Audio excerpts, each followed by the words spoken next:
Welcome to McGuire on Wrestling. Allow me to reintroduce myself. With Mike McGuire. Stand up, son. Let me take a good look at you. This guy's a serious professional. You know what I want to talk about? Yeah. Well, the professional wrestling. Do I have your attention now? Done shilling. I'm done shilling, okay? Let's get this show on the road. I love professional wrestling. Hello, welcome to the show. Appreciate you being here. Appreciate you supporting online at CelebrateWrestling.com. Appreciate your 5-star reviews if you're listening by way of podcast, and appreciate you supporting the radio stations that carry this show as well. I'm Mike McGuire, and it is AEW Revolution Day, the day that this post is a podcast. If you're listening on the radio, it may have already happened where you are, but we're going to talk all about that show and the build going into it. Also, a busy week in the world of pro wrestling, and I myself also been having a bit of a busy week. Last week, as you may have heard, was homesick doing the show and was out of commission completely. There's this big pneumonia-like bug going around, and I had it full swing. So thanks to everybody for stepping up and being a part of the show. We did the big emergency podcast, as Mitch Honzius likes to call it, over on the alternate commentary table, talking about the John Cena turn. We'll talk a little bit more about that this week. Of course, it made the news in a lot of ways, not just for wrestling fans, but a lot of mainstream coverage and the internet culture picking up on that story as well. Plus, of course, we have a lot to look forward to with AEW's Revolution show. We've got a lot looking forward to as far as the WrestleMania build. A lot of changes this week. Holy cow. Title changes galore with a new women's world champion on Raw in Io Sky, a new United States champion on SmackDown in L.A. Knight, and a bunch more. It's a great guessing game. This is the great thing. If you've been a wrestling fan for a long time, and if you've followed WWE especially for a long time, the changes are becoming more and more prevalent and noticeable, and it's a lot less predictable. I feel, anyways, as a fan, to figure out what's going on. So we're going to talk all about that. Plus this week, you know, I talk about these guys a lot because I work with them a lot, but we're going to meet a guy named Kyle Sebastian. And Kyle is a wrestling fan for life and a wrestler for several years now, who is based right here in Lethbridge, Alberta, where I broadcast from. He and I are going to delve into the history of pure power wrestling and wrestling in Southern Alberta here from his perspective. So even if you're not from the area, I think if you're a fan of your local independent wrestling company, you might hear some stories here that mirror maybe successful groups where you're from, and maybe some things that have led to other groups being not as successful because they put in the work, and they talk a lot about what they do here in the community. But Kyle and I really get down to things as far as him seeing the business grow and change and what it's become here for them in Southern Alberta. So it's a really interesting story. Again, if you're not even from the area, I implore you to check it out. We're going to do a full indie spotlight interview with him as well. So you're going to get about 20-something minutes with Kyle later on this week in the podcast feed. But you'll hear a little bit about his wrestling career and then a little bit about Pure Power Wrestling in this week's episode. Dave Meltzer is also here, and we're going to talk about, of course, the AEW build and WWE's changes, the announcement of Lex Luger going into the WWE Hall of Fame. Plus, Joe Aguinaldo is standing by. We're going to talk a little bit more about Lex and the impact of what a Lex Luger meant to him as a wrestling fan growing up. But of course, we always love hearing from you as well. Some of your feedback this week on Cody Rhodes' follow-up to the big attack from John Cena and The Rock, as well as whatever else you'd like to talk about. We always love hearing from you. If you want to support the show, the best thing we ask you to do is subscribe to this show wherever you get your podcasts. Celebrate Wrestling. You get this show, you get Legends and Champions, and you get the alternate commentary table. And someday you'll get another episode of We've Seen a Movie as well. But that's always for free wherever you get your podcasts. Then if you'd like to support the show financially, we never ask, but people have offered. And a big thanks to someone out there who sent a rather sizable contribution. Appreciate that. You can find the donation through PayPal at CelebrateWrestling.com, or just reach out to me directly too if you'd like to do it another way. But for the most part, honestly, we all do it for the love of the game. And another update for you on merch, because people have been asking for t-shirts and stuff again. So what we're going to do, because last time we did t-shirts, we tried to do it in an efficient way, and it turned out actually ended up costing us money every shirt we made. So I've teamed up with a local company here where I do the show, and we are going to do waves of shirts coming up. So I'll tell you more details about that with Joe Aguinaldo as well. But if another way to support the show, the Celebrate Wrestling stickers are up in our shop, and you can find all the details again at celebrateWrestling.com. All right, enough pitching. Let's get down to business. You want to hear the breaking news? And joining me for the 5 count today, regular McGuire on Wrestling / Celebrate Wrestling contributor, and our only pal from Mississauga, Ontario, one and only, wearing his McGuire on Wrestling WCW NWO Revenge shirt. I wish you could see this, but Joe Aguinaldo is here. How are you, pal? I'm good, man. How you doing? I'm great, especially with you wearing that shirt. That gives me all the feels right there. It will be a collector's item soon. Maybe. Update on the merch. I was actually talking to our guy this weekend, and there's something planned. What we're going to do is we're going to do waves of merchandise here moving forward. So instead of throwing like 30 t-shirts at you at once, it's going to be one shirt for a certain amount of time, and then it's done. Nice. So that'll be coming in the next couple weeks here.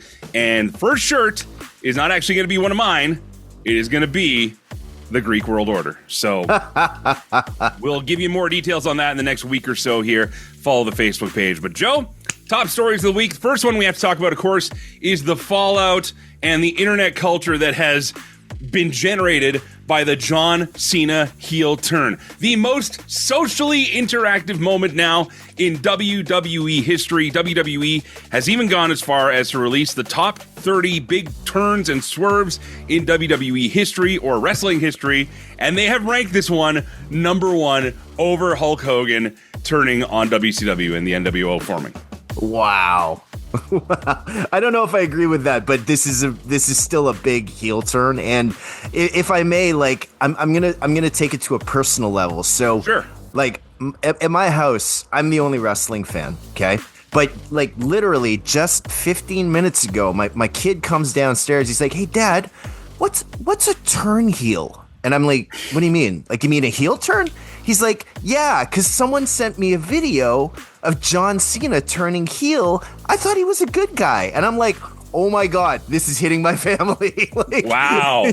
Yeah. For the first time in the existence of the Joe Aguinaldo family, they're actually interested in something you're interested in. But it was so funny. And then, you know, when we were going to talk about this, I'm like, I gotta say this. Like, it literally happened 15 minutes ago. Well, on that note, the memes are all out there now. All the jokes about the face of, you know, me hugging my child before I'm about to promise to not use any blue shells on him in Mario Kart, things like that. But this got so big that Jon Stewart's The Daily Show, Jon Stewart came back last year, as a matter of fact. He only hosts on Mondays. But he actually used the entire John Cena, Rock, Cody Rhodes, Travis Scott incident to compare to global politics. And the weird thing is, it actually kind of worked. This explains it, folks. All of your shock, all of your disappointment, all of your anger. It's in there. It's in the squared circle. You see, Saturday night. Oh, we're doing this. Saturday night. John Cena, the good guy of professional wrestling, the guy who literally holds the record for the most Make-A-Wish Foundation meetings of all time. People would get cancer just to meet John Cena. Well, if you want to see that segment, you should check it out for sure. My favorite part is when Jon Stewart, who we all know is a big wrestling fan, remember he was involved in SummerSlam a few years ago there, he just looks at the crowd and goes, "Oh yeah, we're doing this." And it was pretty great watch. So there you go. Anyway, more fallout from that coming. Again, WWE reporting it the most social moment in the company's history, and that's without the guy even coming back to say a word. We'll see what happens in the future. Well, not quite as viral, but still kind of interesting to see on a real red carpet debut involving a character that plays a Hollywood starlet. Mariah May attacking Toni Storm on the red carpet for the premiere of Queen of the Ring. Of course, that's the big film based on the life of Mildred Burke, and we saw Mariah May just kind of smacking around Toni a bit. Toni recovering, saying that her moment was ruined.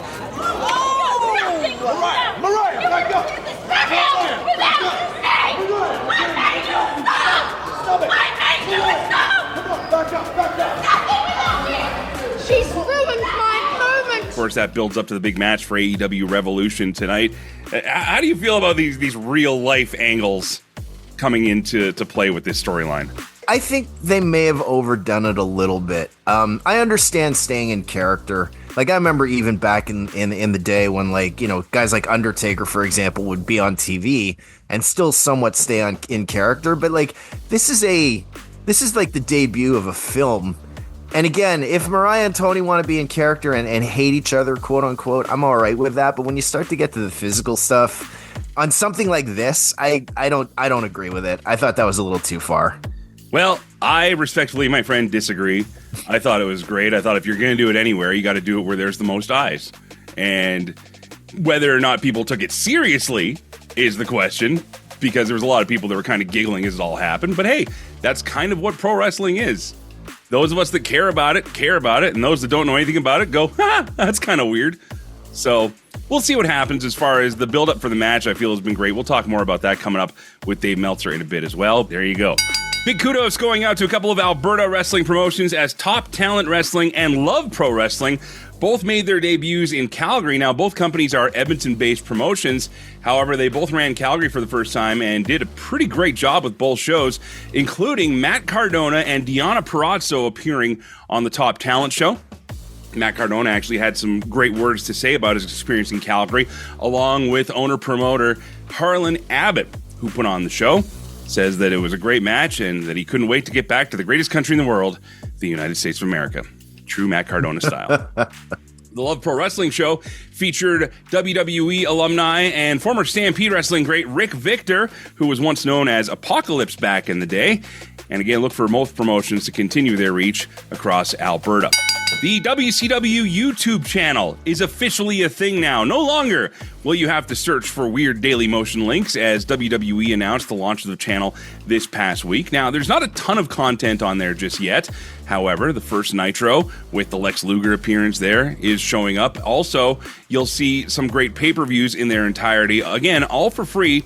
Now with WWE's international deal with Netflix, they had all this extra content, so it looks like they're going to start building specialty channels on YouTube as easy passive revenue generators. This, I don't know about you, Joe, this to me makes sense, because now that they don't have a home for a lot of this stuff on a traditional network, on a traditional platform, why not put it on YouTube? Yeah, you're getting like 1/10 of a cent per play or whatever, but when their videos run in the millions anyways, I mean, at least it's doing something and people are able to watch it. Oh, yeah, I am all for this. I mean, I grew up watching NWA/WCW, so totally into this. And like, you know, like I remember I was talking to someone about the WWE Network way back, and like, I think all that territory stuff, as much as I love it, for example, I think that was like 1% of their audience anyways. So why not put it on YouTube? Why not get the views, and why not get a little bit of revenue off it? And like, what I'm hoping is that this leads into like a JCP YouTube channel or a WCCW YouTube channel. Whether that happens or not, I don't know. But to your point, they got all of this content. You might as well put it somewhere. Well, again, some of the top videos right now include the first Nitro, the first episode of Thunder, which I don't know if anybody needs to go back and watch. I'm sorry. I actually did go back and watch it. It was a solid try. But then a lot of pay-per-views as well. Things like WCW Greed are up there, Super Brawls are up there, and a bunch more. So, again, if you're a fan of the older WCW content, like Flair versus Fujinami's up there now. You know, you can go back and watch these matches. Again, it's all for free on YouTube, so nicely done. And speaking of WCW, of course, the big news this week is that Lex Luger has been invited to be a part of the WWE Hall of Fame. Now, no matter how seriously you take the WWE Hall of Fame, it is a pretty big gesture considering Luger's history, both the past and the present. Of course, Lex has gone through a lot in his life. Here's Cody Rhodes offering him the opportunity to be in the Hall of Fame. I am very excited that I got chosen to do this, and I'm honored to tell you on behalf of WWE, we would like you to be part of the 2025 class of the WWE Hall of Fame. Wow. You gotta stand up to Bob for that. Yeah. Now, there's a lot of people, Joe, talking about who's going to be inducting Luger into the Hall of Fame. Who would you like to see, and who do you think it's going to be? I would like to see Sting, because like they were kind of thick as thieves back in the day. And I think I would like to hope that Sting has some good credit with the WWE that, given his AEW status, that they would let him come in and make that induction. Well, that would be the hope. There was also some talk about Ric Flair being bandied about, but Ric Flair has come out and said that he's still employed by Tony Khan and AEW. Now, Sting does have a Legends deal of sort with AEW as well, so that forces me to think, whether appropriate or not, that the choice is probably going to be Diamond Dallas Page. DDP's been working with Luger a lot with his physical rehab, and honestly, I can't think of another WCW name that they would willingly trust to put on a microphone for WWE. But that's my thoughts, only because they've had the history with DDP. Cody's got the friendship with him. And again, he's a guy they know they can trust going out there. I mean, that makes sense given what DDP's doing with Lex right now. But that said, now granted, this is when they first started, but AEW did let Billy Gunn come back to get inducted as part of the Degeneration Acts way back in the day. So again, I would like to think that Sting has good credit with both guys like Tony Khan and the WWE, that they would let him do that. Well, let's face it, WWE owes him the favor, if nothing else. Yeah. WWE owes Sting some highlight moments. So, also rumored to be inducted into the WWE Hall of Fame, an announcement is pending according to Fightful and a few other sources, that the natural disasters, Big Fred Ottman, Tugboat, Typhoon, and John Tenta, who is, of course, famously known as Earthquake, lesserly famous known as the Shark, and Giant Golga. But John Tenta, also one of the celebrated guys from wrestling past here. We'll see what happens there. But that, my friends, is the 5 count. Joe Aguinaldo sticking around, and Dave Meltzer is also on the way. Thank you so much for being here. This is McGuire on Wrestling. The alternate commentary table, ACT, brought to you by the Celebrate Wrestling podcast feed. Listen, it's Mitch, it's Dimitri. We got this little pod thing that we do every single week where we talk about the week in wrestling and the way in which we do it from the other side of the railing. Right, Mitch? I like that. We're coming at it because we love it. We hate it. The alternate commentary table, ACT. Download it anywhere where you're getting your podcasts. Sure. If you asked me 20 years ago, I thought my life had taken such a dark path that wrestling was a dead end for me from there on out. To see it come full circle here, and man, I'm thrilled. Welcome back to McGuire on Wrestling. Back with Joe Aguinaldo here on McGuire on Wrestling, and we're talking a little bit about Lex Luger's Hall of Fame induction, as this was some pretty surprising news given Lex's history. We're going to talk to Dave Meltzer about it as well coming up in just a bit, but your overall thoughts, you kind of went through some of them earlier in the 5 count here, Joe, but Lex Luger, you being an NWA, WCW fan back in the day, what does Lex Luger going into the Hall of Fame mean to you? Actually, you know what? It means a lot. Like, I grew up watching this guy. I mean, forget NWA for a sec. I remember when he first came in the Florida territory, being managed by Hiro Matsuda, so I've watched his growth pretty much from the beginning. I remember he got like Rookie of the Year and the PWI Awards. Remember those? So, and I've always been a fan. Like, when he got to NWA, he joined the Four Horsemen, then he left the Four Horsemen. He feuded with Ric Flair. Loved that feud, for, I think it was in the late 80s or so. And even, even when he went to the WWE as part of that whole WBF thing, so I used to be a huge bodybuilding fan. Okay. So I knew all of the guys going into the WBF, like Gary Stradham, Mike Devine. I think there's a bunch of guys that I was Mike Christian, all these guys I recognize. And I remember when Lex started posing and thinking, dude, there's no way you're competing with these guys, but I still thought it was entertaining. I love the narcissist stuff. And then obviously when he went after Yokozuna, I've just been a Lex Luger guy for a long time. And again, of course, his team up with Sting, his feud with Sting, this guy has been part of my, let's say, wrestling fandom almost as much as Ric Flair has been. It's funny when you look at a guy like Lex Luger and say there's no way you're competing against these other bodybuilders. That's how crazy bodybuilding was, especially back in the 80s and 90s. It was just nuts. But, I can see that too, because he was built great, but he was still built like a wrestler. He was made to take a pounding more than just showing off. So I can see that statement 100%. I have no business talking about bodybuilding expertise, by the way, either. I just, I can recognize something, and that's what it looked like to me. So it's funny that you say that, but I think overall, I don't know if I've talked about this with you or not before. Back when Miss Elizabeth died, I was actually invited by tsn.ca, back when they covered wrestling, to write an obituary for her, and I did. And It was one of my first published wrestling articles, and I remember feeling the confusion around it all because, there was the reports of her and Lex not having great moments in life and everything.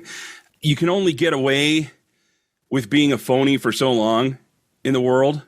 And I think that Lex has proven that he's not a phony at this point. Do you know what I mean?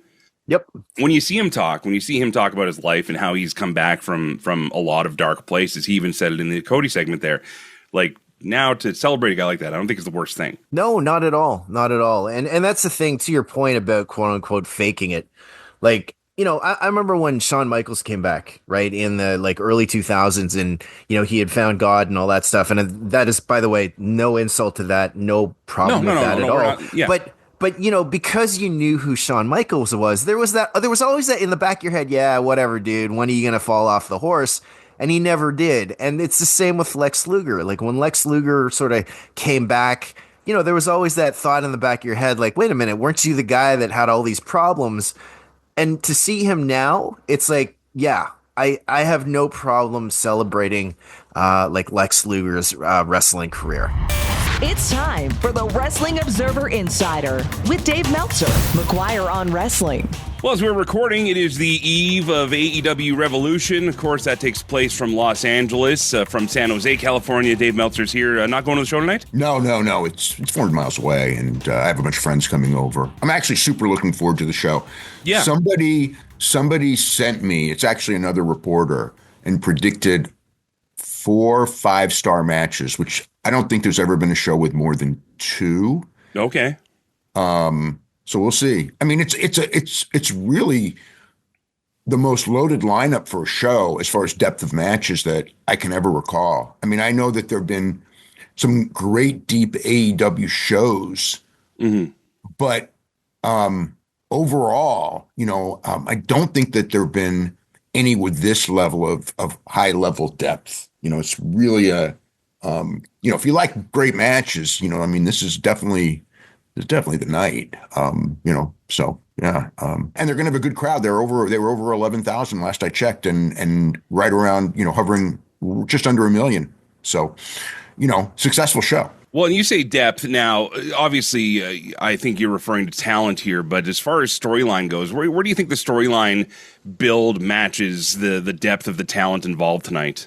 Bigger than most, because every match, except for, I think, the Mercedes Monet match, the build was not anything special, and it wasn't a match I would have even made, but technically I think I expect to have a good match. Their first match was very good.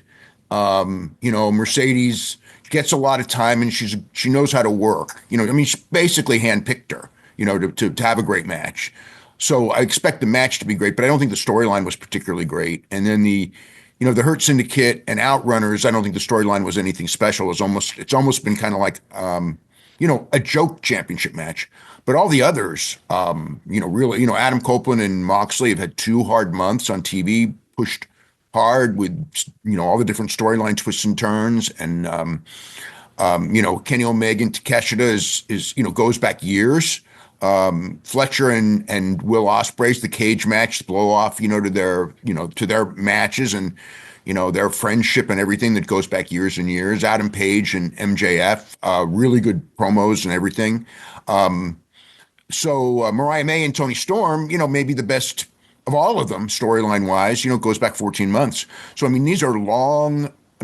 Sometimes AEW, and justly so, is criticized for just throwing out, great looking matches with no storyline. And this show, what it doesn't have the super main event. You know what I mean? Where it's just like, this is like your pay-per-view main event. You know what I mean? It's been, I don't see Moxley and Copeland as that super build pay-per-view main event. But as far as build for matches up and down the show, they've done a better job with this than maybe any show they've done as far as depth. There's I don't think that this show is is going to be as good as last year's Revolution, because of the Really? agreement. But that was really, a 1 or 2 match show. This is an 8 significant or 7 significant match show, I think. No, maybe 8. And so I think that, like, from a standpoint of one great match after another with build, this is probably about as good as they've done.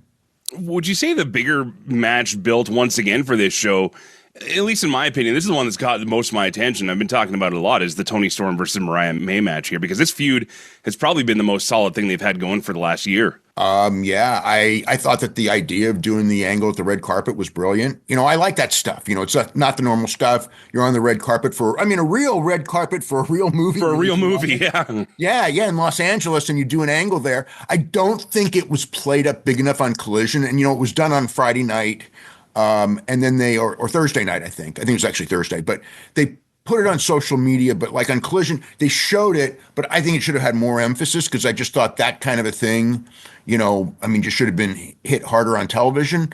But yeah, I, especially coming off Australia, they stole the show in Australia in some ways. I don't think they had the best match in Australia, but I do think they had the second best match. And, but they were the main event on a big show. And, I think that, this is coming off it. I think that the thing for me that I don't like is that it's been made pretty clear this is the blow off, the Hollywood final. And I think that they've got, normally I wouldn't say it about a feud that's been going on as long as this one is, but I think it's just hitting its stride. And I would not like this to be the blow off. They could go another direction, but these two have just elevated each other. And Toni Storm, I just think Toni Storm is like an incredible character. Like the way she's improved her, like she really caught on and with when they gave her the gimmick, but she's improved this second go around with the gimmick. I just think is better than the first. I think that she's really just hit her stride. And the thing with the gimmick's great, but you take away Mariah and it's just like, it's just a wrestling gimmick. But with Mariah, the way the whole story is played, I would like to see it go more, but it probably isn't. This is probably it. Well, for those of you listening on the radio, you'll have already known what happens, obviously, but we're talking to Dave Meltzer here in the podcast version, which you can get a day early at CelebrateWrestling.com. Dave Meltzer from the Wrestling Observer here, walking through it.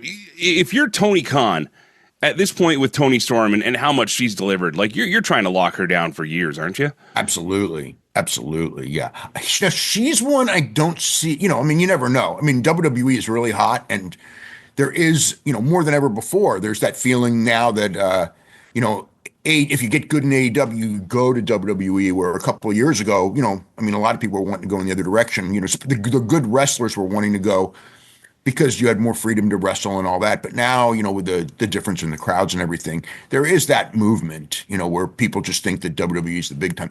I don't think for her, because she can't take the gimmick with her, that as long as the gimmick is strong, I don't know that she's going to leave. But yeah, like you said, I would expect that Toni, is going to pay her enough not to go. Unless, some people it just doesn't matter. Like with Penn and Phoenix, it didn't matter what he offered them. They were gone. They just made that decision. And, I think Ricky Starks had as well. And so those guys, like they just wanted to go to WWE. I don't see that with Toni Storm, and for other people, it just depends on how you're treated and what your goals are. AEW and WWE offer, different things for different people. WWE's got, advantages. You become more famous. AEW's got advantages if you want to have great matches. They're more up for it, and Tony Khan will listen to you more, and put great matches on television, which WWE doesn't do nearly as much. There's positives for both, and it just depends on who you are. If your goal is to be super famous, WWE's the place to go. All right, you're listening to McGuire on Wrestling, part of Celebrate Wrestling with Dave Meltzer from the Wrestling Observer, and of course AEW's Revolution. A lot of the focus of what we're talking about today, of course, and the show itself, in AEW fashion, 9 matches on the main card, 4 more for the 0 hours. This is a 13-match night again. We talked about this last week with WWE running the 4 matches, and then if you want to call it the main event promo or whatever, with The Rock, Cena, and Cody Rhodes, obviously. But now we're back to another long night with AEW here, but like you said, the show is selling out well. It's got, 11,000 tickets or so. I mean, this is something where, like you said, the depth of the matches actually kind of justifies the number of them this time around. Other than the title matches here, I mean, what would you say is the biggest draw to make people want to stay through this whole show here? Is it Ospreay Fletcher? Is it MJF Hangman? This is not like this match. Like when the number comes out, this is a team effort. It's not The Rock or Cody Rhodes and Roman Reigns. You know what I mean? Where this is the main event. I mean, you could argue.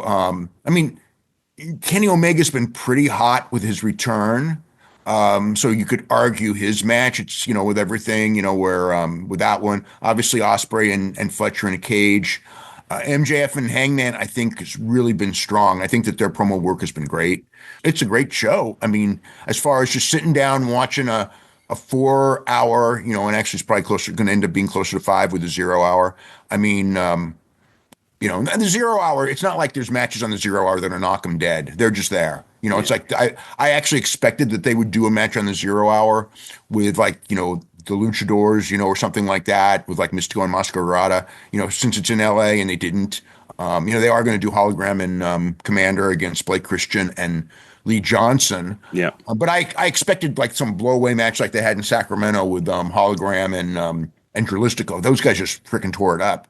And we're not getting that. I think that the idea is that maybe the pre-show isn't there to, not have that super match on the pre-show and save it for the main show. So the pre-show matches, Jericho and Gravity, I think should be like more of an angle than a match. And then the tag match, I think should be a great showcase match, but not a high-flying spectacle, but a pretty damn good match. All right, well, there you have it. Again, we'll be talking more about AEW Revolution post-show with a yay boo, maybe even on the Monday here. We might throw that out to you, the listener out there. But in the meantime, Dave Meltzer sticking around. We're going to talk all about WWE, the fallout from Cody Rhodes' attack, and a lot more on the way. This is McGuire on Wrestling. Legends and Champions is your weekly fix to go old school, looking at the classic world of professional wrestling. From Hulk Hogan to the Hitman Bret Hart to the Icon Sting to the total package Lex Luger, we have it all each and every week on Legends and Champions, part of the Celebrate Wrestling Network, and it's available on a Wednesday with me, Andy Evans. See you there. Welcome back to McGuire on Wrestling. We're back with Dave Meltzer from the Wrestling Observer, and we've talked all about AEW Revolution, which if you're listening on the radio has happened, but if you are listening to the podcast, of course, you're probably just hunkering down now to get into the show. But there was a lot that happened, of course, in WWE this week as well. We had the big Naomi reveal, which happened with her and Bianca Belair and Jade Cargill. Jade has come out and gotten the advantage twice on Naomi now. Is that even the feud now? Or is that done? Because I expect they're going to wrestle at WrestleMania in some. Okay, that's. But why now? Jade's got her comeuppance twice. Yeah, I know, and she had a neck brace on, so she like injured her the first time, so she got her revenge. She really got her revenge on the pay-per-view. Yeah, but, that's the way that they're. It's not over. Yeah. Okay, I'm wondering if maybe Naomi brings in a heavy or something. I mean, there's been talk that Camille might be showing up in WWE at some point. I don't know what their situation is with AEW, but Jade Cargill against Camille would be a bad idea right now. Just it's just a bad idea. Bianca and Io, that's a weird one because they're both baby faces. They can have a hell of a match though. I think that may be the idea, but I think Rhea Ripley's going to end up in there because I just don't see Rhea Ripley not in a major match at this Mania. I think that because she's the strongest of all the women's stars, so why would you leave her off? So I think that like the logical thing for her is a 3-way. Well, okay, that's what I really wanted to talk about with WWE this week is the fact that we still have so many weeks before WrestleMania. Mm-hmm. It's not every year we get this long of a build going into a Mania, which is great. So, a lot of question marks are still out there. Like you said, with Io winning the championship from Rhea, people are going, what's going to happen with Rhea Ripley? The other question is, what's going to happen with Roman Reigns? Roman Reigns has been persona non grata for like almost a month now. Well, he's doing the injury angle to work with Seth and probably Punk. I don't know. They could always, again, you got latitude, you can change it. The angles are there for Seth, Punk, and Roman, and it depends on if they blow off Seth and Punk at the Garden, which is tomorrow night. You have the way where you can just do Punk against or Seth against Roman. But the original idea is the three-way, and everything that I've seen built lends me to believe it's the three-way. And, Punk's promo and everything on Monday, which is unbelievably great. I thought that, that promo to set up a TV match, to me, man, that promo was way too good for a TV match. You don't want to blow that off tomorrow night. So I think they're going with a three-way. That was certainly the idea. Well, this is undoubtedly now it's the Raw on Netflix feud. Like CM Punk and Seth Rollins, they had it for the launch. They're doing it with this MSG build up to WrestleMania. Obviously, these are the guys that you can bet your house on as far as delivering a great rivalry and a great match. And yeah, this cage match at Madison Square Garden. This is like a main event pay-per-view sort of thing. I agree. Cage match with those two is a pay-per-view main event. Yes. Okay, so we have that set up. Another interesting factor in all this is, like you said, that the title changes with EO, but if we go over to the SmackDown side of things, Cody had his big chance on Friday to come out after the beatdown. Some people were saying it shouldn't have even been Cody. Some people said it should have been The Rock, or, obviously it would have been great to have Cena, but he's not available. So did Cody, and this is a question I asked our Facebook page, did Cody, in your opinion, deliver on that promo to set up the next round of this with him and John Cena? Not at the level of Punk. No. I thought Cody was good, but if you're looking for the Punk promo like they had on Monday, that was like an all-timer, and Cody's promo was the normal promo, for a hot feud and everything. I thought that he was fine. But no, if you're looking for this all-time great angle and then coming back with an all-time great promo, I don't think that the promo was all-time great, no. Well, whereas Punk came out and was visibly pissed, to the point of, no promo cadence. He's just yelling at you. He's telling you exactly how he feels about everything. And then Cody to come out and, like you said, do the he did a normal promo. He almost seemed sad, though. Like, he almost seemed bummed out. Maybe that was the idea. Maybe that was the idea, is to just go out there and just, don't do a pro wrestling promo, or it was a pro wrestling promo, but don't get all, just feel sad because John Cena turned, and John Cena is like your hero and who you looked up to, and then he turned out to be a fraud, and maybe, in that sense, you that's the right thing to be sad, because you got to remember, here's the other thing. This match isn't happening until mid-April. Yeah.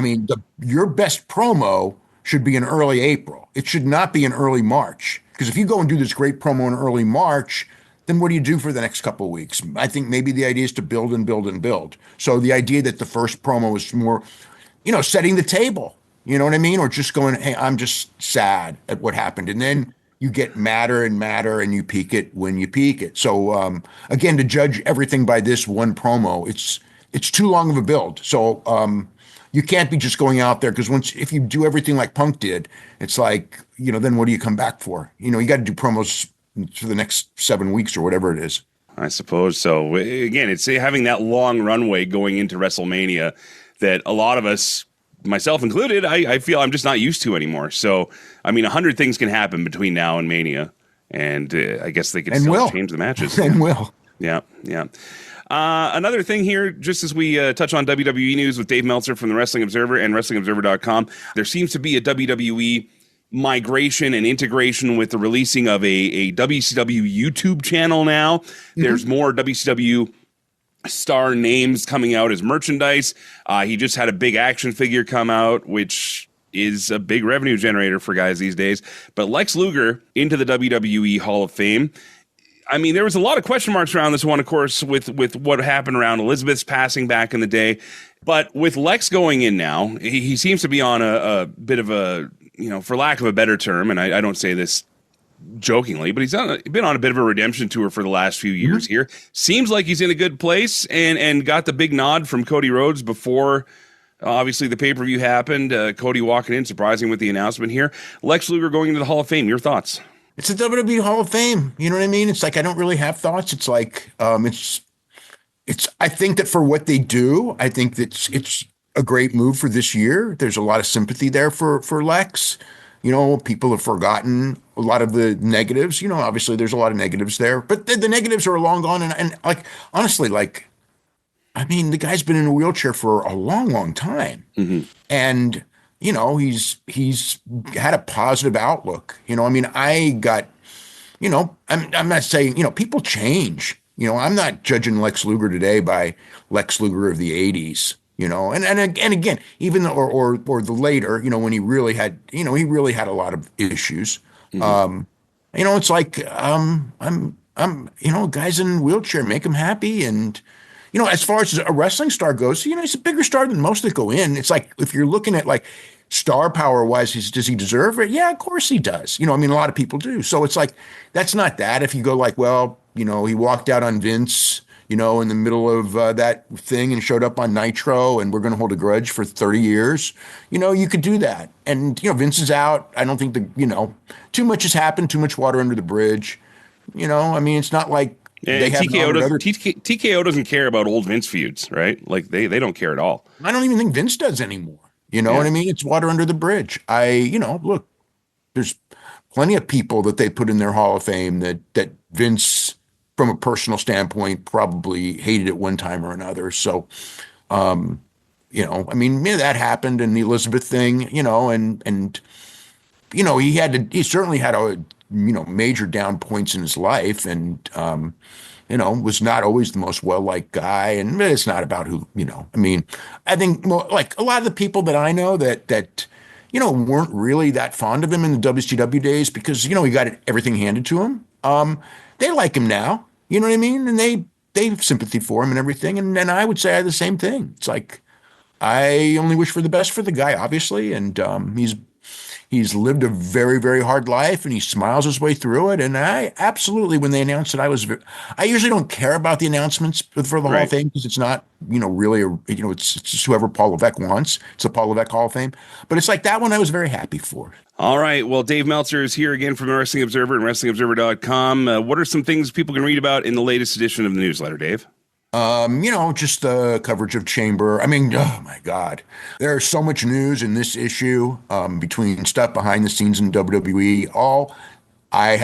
Even though people aggregated one side of the story, I have covered all sides of the story, everyone's claim of what happened, with the John Cena thing and how it happened and everything, from the Rock version to the other version of what went down and who was told what. A lot of people talking about, some of the Jade Cargill Shayna stuff, which I didn't really get into that much, but it's mentioned. It'll be more in the next issue, actually. And the latest in the Vince McMahon lawsuit and coverage of all of the big shows and injuries, AEW politics. Man, it's this week's issue. Boy, there's a lot of stuff in it. There you have it. All right. Well, Dave Meltzer from the Wrestling Observer, always a pleasure, sir. Enjoy the show tonight, and we'll talk to you about it next week. Okay. Have a great week. Coming up next, we're going to take some of your thoughts on Cody's promo from this past Friday's SmackDown. Does it get you excited for the main event match between him and John Cena at WrestleMania? And also, you're going to hear from a guy in my neck of the woods here. I've been talking a lot about the indie wrestling scene in Southern Alberta, so I want you to meet one of the stars of Pure Power Wrestling. He's also behind the scenes in the ownership management team, and his story is pretty great. We're back right away. This is McGuire on Wrestling. CKXU-FM 88.3 in Lethbridge is Southern Alberta's true alternative radio station. The cream of the crop! Nobody does it better. Proudly carrying McGuire on Wrestling every week. Yeah. If you're looking for something different to listen to, this is going to be a slobber knocker! Check out our NCRA award-winning lineup of programs or stream us anytime at CKXU.com.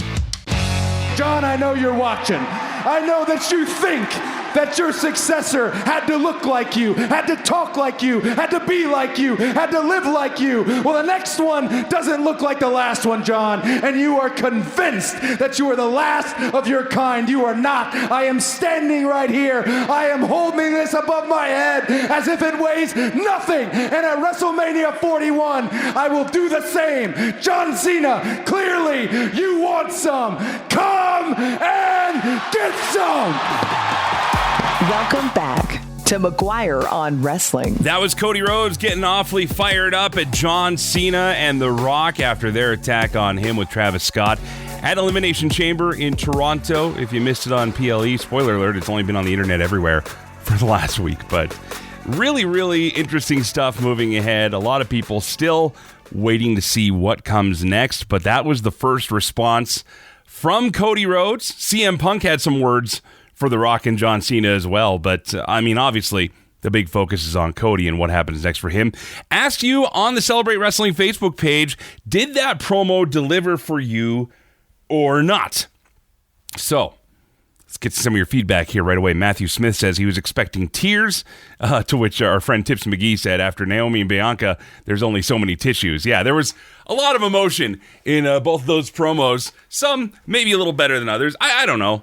I know the guys from the ACT didn't like the Naomi Bianca stuff as much, but to me it was kind of, you get over the whole I did it for The Rock thing, which everybody's comparing a lot of it to. Remember, there's a lot of kids that never saw I did it for The Rock, so this is all new to them. But at the same time, it was one of those things where this is Cody's chance to really break through and take over. And Dave Meltzer had a great point too. Like, we're still, 6-7 weeks out of this thing. There's still a lot of time to get better and bigger promos, but was it the best work? Was it the worst work? We don't know. Turned it to you. Sean Burkhead says the ending was strong. Kind of wanted a little more vinegar at the start. Like, let me tell you what I want to talk about. I didn't even want to hear the talk about it at all. I'm glad he didn't do the whoa pose as he was heading down the aisle. I'm glad he looked kind of bummed. I kind of wished, like I said earlier, that he maybe looked a little angrier than sad. Let's see here. Aaron says, God, no, that was weak for Cody. I can see that as well. Joe Aguinaldo, who was on the show earlier, said, I thought it was pretty good. Ending was intense. Jason says, Cody, no matter how hard he tries, will always seem a little wimpy, a crybaby, if you will. Robbie says, I thought it was good. Great, no, but it did its job, and the ending was the high point. Blaine says the ending was good. I think they should have closed the show with it. Devin Axman says, I thought he closed well. I think this will be sold on Cena's promos, but I thought it was pretty standard for such a consequential angle. Yeah, I think we've got time here, right? Craig says, Cody is the guy. Yes, it delivered. So, again, it depends on what you like in wrestling. It depends on what you're looking forward to in a promo. But that's the thing. We've got so much time before this thing that really we're still just getting started. I mean, literally, it just happened. The turn just happened, and we've got some time now. We're going to see John Cena on the European tour. He's going to talk on that, I presume. Maybe he just comes out and says nothing. That would be a bit of a bummer for fans that were looking forward to seeing him talk. But hey, you know what? They've done it before. They could do it again. Again, if you want to talk about anything wrestling, you can head to the Celebrate Wrestling Facebook page. Just look up Celebrate Wrestling, McGuire on Wrestling. It's free to join. We just make sure you're not a bot or a troll. And then once we get you past that, we usually let you in, no problem. And if you decide to misbehave afterwards, well, then we're quick enough to say goodbye too, because frankly, it's just wrestling. We're here to talk about it and have some fun. That said, there are people who have had wrestling be a part of their entire lives. This next guy we're going to talk to is going to be featured in this week's Independent Spotlight. We've done a couple of these before, but this one I've really been looking forward to. And it happened kind of by happenstance because he's a buddy and he was dropping something else off actually. And I said, hey, we should tell your story a bit, and maybe not your story alone, but maybe that of Pure Power Wrestling, because I talk about it with you guys here on the show a lot about this Lethbridge-based promotion. So here is Kyle Sebastian. He goes by the name Cougar Meat Kyle Sebastian, which I appreciate to no end. And here's a little bit of his story. Again, if you want to hear the whole thing, it'll be on the Celebrate Wrestling podcast feed this Tuesday. So it'll be uploading for you free for there as well. Subscribe to Celebrate Wrestling wherever you get your podcasts. But here's a conversation with Cougar Meat, Kyle Sebastian. Was it always Cougar Meat? It was not always Cougar Meat. I started wrestling here in Lethbridge, and the Stormbringer, who was Oscar Wilde, Stampede wrestling referee, he was my trainer, and he needed somebody that the people hated. And I was a young kid. I was 16 at the time when I started wrestling. He said, "You be the perfect Mormon-type kid going around spreading the word." Oh, no. So he had me dress up in a suit with a backpack, Oh, this spreading is so the word Stampede. of Sebastianism. This is so Stampede Wrestling, too. This sounds like something Bruce would concoct. So, yeah, my first was a missionary. My first gimmick was a missionary, and then that changed into some brightly colored suits. And then I started dancing in these brightly colored suits, and eventually my tag team partner, Colin Cutler, had this idea of cougar meat. And I jumped on board with him. And we established that, I think, about 11 years ago now. Wow. I've been stuck as cougar meat since. Well, stuck as, I mean, I don't know. You wear it like a dirty shirt. So Google Cougar Meat Kyle Sebastian if you're listening to this, and we have a photo of you on the slide for this interview, obviously, but when it came down to your actual wrestling experience, and I've talked about it on the show, Lethbridge and Southern Alberta seems to be this kind of treasure trove of indie wrestling where a lot of local companies, it's that's the local wrestling. Sure, they do a thing, but the amount of people that show up to these shows, the amount of businesses that know what pure power wrestling is, and guys like you, I mean, let's face it, the name Cougar Meat kind of stands out, but even guys like Sydney Steele, Kevin, who's part of the ownership team, and it's ingrained in the community. It's almost on same par as, I may not say like the Lethbridge Hurricanes, the WHL hockey team, but I would definitely put you guys against like the Lethbridge Bulls, the minor league baseball team in town. I'd put you against anything else that comes through town as far as entertainment and things like that. You guys play the fair. You guys have done shows like this. But I mean, when did you get involved with this and how did this all kind of come to fruition? Well, other than Stampede, I would have been on the first independent wrestling promotion here in Lethbridge, which was Power Zone Wrestling, which is what Stormbringer, Tim Strom, had started. So my dad was a part owner of that company as well. And that's where I started my training, got my first bumps. So that was back in 2006. 2006. So we had our first show. It was over at the College Barn. So we have had wrestling in Lethbridge for a long time, almost 20 years, constantly. There was a little bit of a break between Power Zone Wrestling and Pure Power Wrestling. But in 2011, Steel came along with Gothic Knight, and they started up Pure Power Wrestling. Okay. And it's been going strong ever since, like monthly shows nonstop. So this wasn't like a local rivalry of two different companies. One had stopped, and then this other one started. One had stopped, and the other one started. Yep, okay. Absolutely. Because you get that sometimes, too. And in smaller markets, that's death. Yes, absolute death for indie wrestling. It's been really nice only having the one promotion, not having a bunch of people fight about it. We've had a couple promotions come through, but nobody's been here to stay. So it has been nice having our own little hotbed of wrestling, our own area that we can grow, and it's benefiting us, and I think we're benefiting a lot of the other talent that comes here that is bringing new fans to their markets as well. Well, there you go. Just a taste of some of the conversation you'll hear with Cougar Meat Kyle Sebastian. Full interview making its way to the Celebrate Wrestling, McGuire on Wrestling podcast feed coming up later on this week. So hopefully you can join us for that.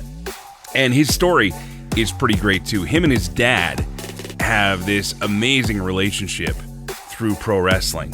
And when you find out that story, when you find out some of the events that they've gone to together and some of the things they've done together in pro wrestling in this scene as well, I think you'll understand why I put over this area so much and the amount of work that goes into this company and other great wrestling companies out there. Again, there were a couple great shows up in Calgary with Top Talent Wrestling and Love Pro Wrestling that I hope to talk about more in the future as well. And we didn't talk about it at all this week, not out of ignorance, but because I actually might do a build-up show to this one this week.